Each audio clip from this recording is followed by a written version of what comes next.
sont des versets que le Seigneur m'avait donnés pour que je puisse vous parler ce soir.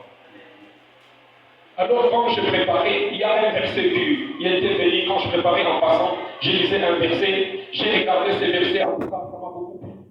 C'était dans le livre de 1 Samuel, le chapitre 1, vous connaissez tous l'histoire de Anne.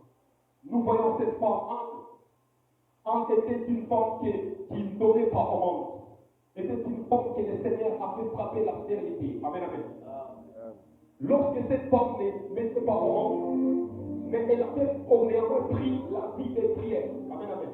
Amen. Elle avait pris la vie des prières. La femme, elle n'était pas faite à son mari. Parce qu'elle ne mettait pas au monde.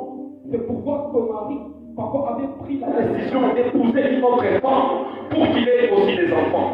Malgré qu'il aimait sa première femme, mais il avait aussi des autres enfants. C'est pourquoi il avait pris une autre femme qui est Pénina.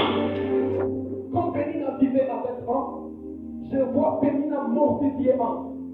Pénina poussait à Anne, même à se suicider. Mais comme Anne avait la persévérance, comme Anne plutôt avait l'espérance en Dieu, comme elle espérait encore en Dieu, mais elle était toujours au pied de Jésus-Christ. Elle faisait que prier. Elle faisait que prier jusqu'à ce que la Bible dit qu'Anne avait un enfant. Alléluia. Amen. C'est pourquoi je suis venu te dire aussi ce soir. Ayez de l'espérance en Dieu. Même si aujourd'hui Dieu ne te fait pas du bien, mais demain il te fera du bien. Alléluia. Ayez de l'espérance en Dieu. La Bible me dit ceci. Nous, Ecclésiaste chapitre 9, le verset 4.